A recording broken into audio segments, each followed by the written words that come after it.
जवाब दीजिए. unparliamentary speaking. Yeah, let Dr. Trivedi respond. Yeah. Madam, don't try to mislead the people. Again, I am saying, Who's Adivasi misleading? word has been Who's banned by misleading? Rajasthan. It doesn't mean the tribal sexual word harassment. One at a time, Sexual Dr. Panja. harassment. Dr. Panja, please. No, Let Dr. he Trivedi cannot- finish. no. Please, I request you. Dr. Trivedi, yeah. One at a time. I'm just saying, I'm saying that these are the words which has been expunged or one time or the other by any of the state assembly, like Adivasi word. Now the tribal act is there and the Adivasi word has been expunged by Rajasthan assembly. It doesn't mean that it cannot be used. I have used during the Congress time, the bankrupt word was banned, but the bankruptcy court came in our time. The communal word was banned, but communal violence discussion happened in time. It means, that's why I'm saying, please do not mislead the country that this is a ban and these words cannot be used. Otherwise, it is having a book of more than 1200 pages. And if one page has even 50 or 100 words, it is around 12,000 words.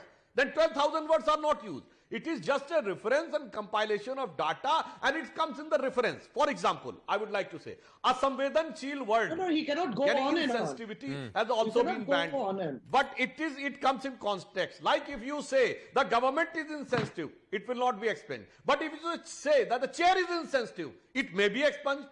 So it always comes in the context.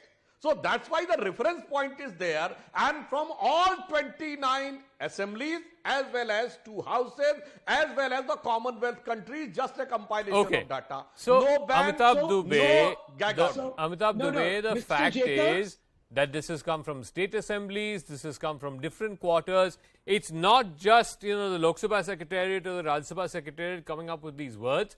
And the fact is also, like Dr. Trivedi pointed out, a word like insensitive, for example, it's not banned. But if you say the chair is being insensitive, that may be banned, that may be expunged. But if you say the government is being insensitive, that may not necessarily be expunged. Zaka, there's been a disturbing tendency in recent years. It is true that speakers have some leeway in interpreting whether a word has been used in an unparliamentary way or not. But in recent years, there has been a tendency to strike off words regardless of context. And that, in my view, is a reduction of the space for free expression in Parliament. In many of the examples that some of the panelists have given, I feel there's a bit of a trivializing this issue into a Congress versus BJP issue. When you talk about the national emblem, it's not a bunch of people just acting up. There are serious issues to do with separation of powers. Parliament doesn't belong to Congress or BJP. Parliament belongs to the people of India, and the Constitution says the powers have to be separated. So when the Prime Minister takes over a ritual ceremony with the Speaker perhaps sitting behind him, it does raise questions. Just as under Prime Minister Modi, the Gujarat Vidhan Sabha was reduced to becoming a figurehead, the concern is that bit by bit, the Indian Parliament is losing its autonomy and losing its space Smita as a forum of deliberation. The point that's being people. asked And is, that is the concern. today there's this circular about no havans, no dharnas, no protests. But just 3 days back, we had a havan with the Prime Minister leading the ceremony for the new emblem on top the new Parliament complex. So, I mean, this can't be like 3 days ago you had a havan and now there's a circular saying no more havan.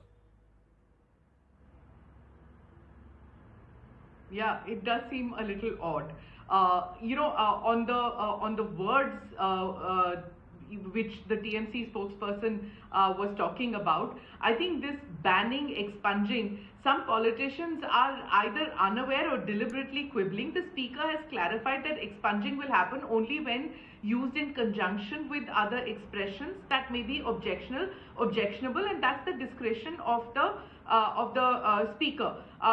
Another point I want to make is that, what Rashid had said, I rarely disagree with him, but here he said that good, bad, ugly, everything should be allowed in Parliament. Now, what we have been witnessing, I agree about the religion aspect, about the puja aspect that you mentioned, but that is the tradition that has happened. Even in the Constitution, you will see, if you pick up the book, you will see that there are symbols of a particular religion. Similarly, inauguration, whether you want to see that as a religious ceremony or as a cultural ceremony, that also can have an interpretation. Now, back to what Rashid was saying about good, bad and ugly, our elected representatives, they have a number of privileges, Zaka. That's been bestowed to them by the constitution, and with that comes responsibility to conduct themselves with decorum. And increasingly we have seen, that what we are seeing in parliament and in state legislatures, I might say, that there is nothing called decorum anymore. They jump on tables, they pull each other down, they shove each other, they move menacingly towards the chair. So that is the reason I feel that, there needs to be some kind of an understanding, maybe an all-party meeting to say that we need to conduct ourselves because of a few bad apples. I think today, if anybody goes to say we are member of parliament, the question most kids will ask is, how many times did you jump on the table? So good, bad and ugly, one is only seeing bad and ugly these days. Rashid, I'll give you the final word. The fact of the matter is that parliamentarians themselves are to blame. You look at, I think it was 2 sessions ago, where you had members of parliament climbing on top of the table, throwing the rule book at the speaker. I think about a dozen odd MPs had to be suspended, including from the TMC. The question is, if parliamentarians are going to behave like, rank thugs out on the street, then obviously you can't blame the Lok Sabha Secretariat or the Rajya Sabha Secretariat for saying that these words are unparliamentary and will not be recorded.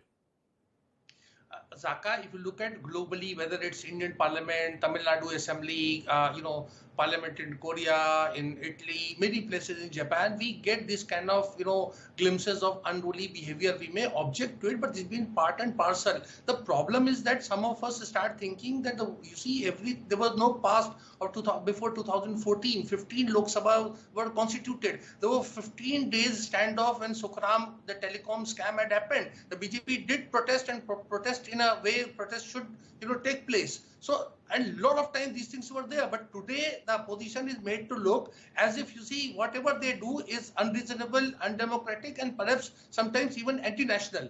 This kind of, narrative is slightly disturbing. Okay.